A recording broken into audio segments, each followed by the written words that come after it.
Oke, kita masuk ke materinya ya. Jadi yang pertama adalah statistika.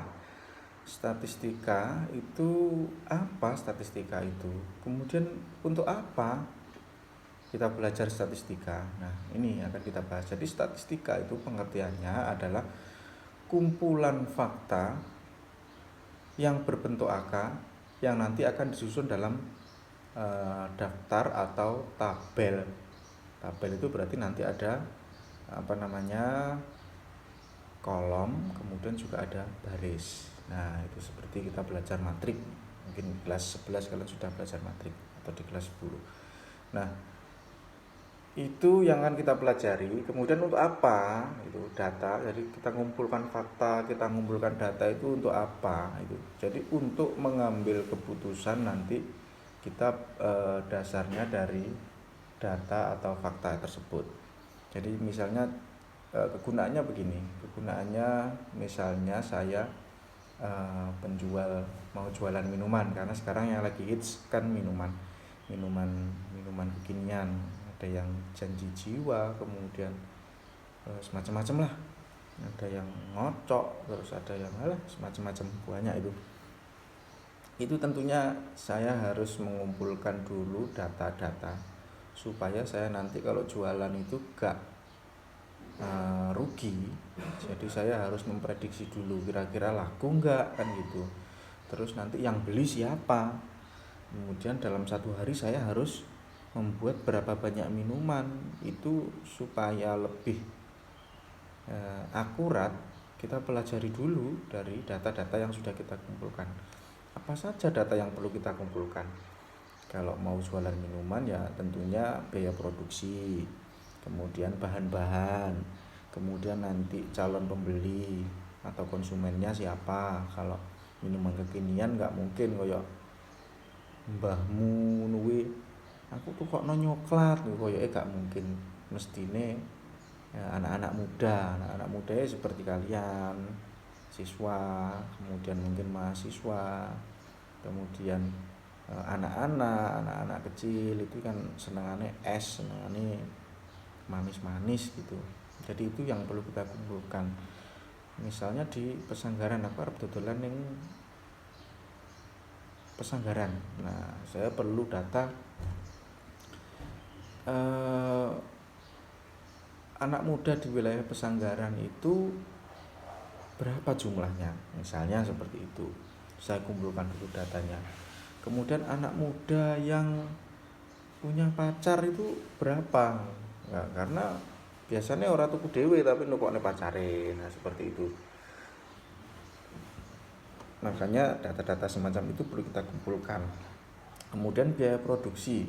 Biaya produksinya cupnya berapa? Kemudian boot kontainernya itu berapa? Kemudian nanti pegawainya itu perlu dalam satu bulan kita gaji berapa? Itu semua data itu kita butuhkan, kita kumpulkan, kemudian nanti baru kita olah. Nah, setelah diolah baru nanti kita siap untuk meluncur ke pasar. Misalnya oke, dari biaya produksi sekian, nanti calon pembelinya adalah ini, berarti nanti siap kita jualan. Nah, seperti itulah salah satu kegunaan dari ilmu statistika ini. Oke, kita ulangi lagi. Jadi statistik itu adalah kumpulan fakta berbentuk angka yang disusun dalam daftar atau tabel yang menggambarkan suatu permasalahan. Nah, itu. Jadi seperti tadi nanti akan kita susun tabel. Harga nanti akan kita jual berapa, calon pembelinya berapa, terus paling laris kok ning bulan opo, berarti itu nanti produksinya kita perbanyak. Misalnya pas wayahe puasan, nah, kita jualannya sore saja karena nanti menyambut buka puasa. Jadi kalau jualan pagi sepi, paling arek-arek sing mokel, arek-arek sing gak poso gitu sing tuku. Nah, seperti itulah data-data yang kita perlukan. Nah, sedangkan statistika itu sendiri itu adalah ilmu pengetahuan yang berhubungan dengan cara-cara pengumpulan data, pengolahan data, penyajian data, penganalisaan data, kemudian penarikan kesimpulan serta membuat keputusan. Nah itu tadi dari data yang sudah kita kumpulkan, kita olah, kemudian setelah itu baru kita analisa. Nah ini cocok enggak kalau kita jualan es pada bulan Desember? Wah gak cocok, ternyata Desember itu musim hujan. Dari mana kamu tahu nggak cocok? Dari data yang sudah saya kumpulkan. Data apa yang dikumpulkan? Misalnya saya survei ke lapangan, saya tanya penjual es itu semua. Tak tanya, Pak, bulan Desember ini banyak penjualannya. Waduh, sepi mas, karena musim hujan. Nah itu kan berarti nanti kita tetap jualan, tapi nanti mungkin produksinya dikurangi karena pada musim hujan jarang nanti wong hawane adem malah tuku es. Nah itu seperti itu. Jadi kita kumpulkan, kemudian kita sajikan dalam bentuk daftar tabel tadi, kemudian kita olah, kita analisa, kemudian baru kita nanti mengambil keputusan yang benar. Nah itu tentang pengertian statistika. Kemudian yang berikutnya yaitu populasi dan sampel. Populasi adalah keseluruhan karakteristik atau unit hasil pengukuran yang menjadi objek penelitian. Jadi kita mau meneliti apa? Kita ambil contoh yang lain. Sekarang kita mau meneliti buah naga misalnya, karena di wilayah kita buah naga itu banyak sekali. Saya mau meneliti buah naga. Apa yang diteliti? Ya mungkin cara penanamannya, atau jumlahnya, atau jualnya. Nah itu pokoknya semuanya tentang buah naga. Oke, berarti pertama populasi itu adalah kita tentukan dulu kita mau meneliti apa. Buah naga di wilayah Pesanggaran, berarti populasinya itu adalah semua buah naga yang ada di Pesanggaran. Nah kita bisa dapat data itu dari mana? Satu, bisa dari petani. Nggak mungkin kita mau tanya buah naga ning nelayan. Lah nelayan kini segoro golek buah naga kan ora. Nah jadi nanti kita bisa dari petani. Yang kedua nanti kita mungkin bisa datang ke pengepul, ya, atau pedagang, atau ya pengepul tadi ya, pengepul, atau mungkin yang ketiga kita bisa datang ke pedagang. Nah itu kita kumpulkan data-data yang kita perlukan. Kita mau meneliti apa, itu populasi. Kemudian yang berikutnya, jadi populasi itu adalah seluruh objek yang akan kita teliti. Kalau kita teliti buah naga, ya seluruh buah naga yang ada di wilayah Pesanggaran. Kalau kita mau meneliti ikan tongkol di Pancer, ya berarti kita populasinya adalah semua ikan tongkol yang ada di Pancer. Nah itu. Kemudian yang berikutnya adalah sampel. Sampel itu adalah bagian dari populasi yang akan dijadikan objek penelitian, yang sifatnya adalah mewakili populasi tersebut. Gambarannya begini, kalau namanya sampel itu contoh, sampel itu contoh. Kalau kita ambil contoh yang lain saja lagi ya. Misalnya saya pedagang donat. Saya mau menawarkan donat saya ke koperasinya BSI, misalnya seperti itu. Tentunya nggak mungkin saya bawa populasi donat saya, karena saya produksi donat itu dalam satu hari itu ada 1000 donat misalnya ya. Tolong diamini ya, tunggu ben kelakon tenan ya. Jadi misalnya saya produksi donat dalam satu hari itu 1000 donat. Kalau saya mau menawarkan donat saya ke BSI, itu nggak mungkin saya bawa 1000 donat saya ke sana tak dudohne kabeh blek ngletrek aku guru. Yo bisa, nggak apa-apa, tapi itu kan nggak efektif. Nah nggak mungkin saya bawa satu truk donat saya tak dudohne kabeh ning kono. Nggak mungkin. Tentunya saya cuma mungkin bawa sampel atau bawa contoh donat saya itu satu box gitu aja. Nah tapi yang namanya sampel ini harus mewakili dari donat saya itu. Nggak mungkin saya bawa sampel tapi saya beli donat di luar. Aku misalnya beli donat di luar, tak tuku donat di pasar lah. Saya beli donat di pasar, saya tawarkan ke BSI. Ini produksi saya, itu bukan sampel namanya. Kalau namanya sampel itu pasti saya ambil donat hasil produksi saya sendiri, kemudian saya adai box, saya bawa ke BSI. Ini donat saya Pak, tolong kalau memang berkenan bisa dimasukkan di koperasi sini di PT BSI, mungkin teman-teman membutuhkan. Nah seperti itulah, itu namanya sampel. Jadi contoh yang mewakili dari populasi. Nggak mungkin, tidak boleh kalau saya beli donat di pasar berarti itu bukan sampel, karena sampel itu harus mewakili populasi, bentuknya sama, bahannya sama, ya kemasannya sama, semuanya sama ya. Sampel itu ya wajahnya dari populasi itu. Jadi begitu gambarannya, itu populasi dan sampel. Nah kemudian yang berikutnya, kalau populasi tadi apa? Populasi tadi adalah keseluruhan objek yang akan kita teliti. Nah kalau sampel itu adalah contoh atau bagian dari populasi yang mewakili populasi itu sendiri ya. Itu populasi yang dan sampel. Nah, berikutnya yaitu tentang pengertian data. Nah, data untuk membuat menyajikannya tentunya kita perlu data dulu, seperti yang sudah kita gambarkan di awal tadi. Ya. Data itu adalah sejumlah informasi yang dapat memberikan gambaran tentang suatu keadaan atau permasalahan. Jadi data banyak ya, data itu contohnya data siswa, kemudian data donat, ya sembarang lah. Data itu pokoknya semua informasi yang dapat memberikan gambaran tentang suatu keadaan. Contoh, meja. Anggap saya ini belum ngerti meja itu seperti apa tuh. Aku juga orang ngerti tuh meja ki apa. Nah, dan nanti dikasih data, dikasih informasi yang menggambarkan objek A atau meja tadi. Meja itu Pak, meja itu kakinya 4. Kakinya 4. Tanggoku duwe kaki 4 berarti meja kayak iso muni mbek ngono. Itu kan kakinya 4. Nah, berarti itu belum mewakili. Nah, jadi informasinya harus detail supaya objek tersebut bisa digambarkan dengan benar.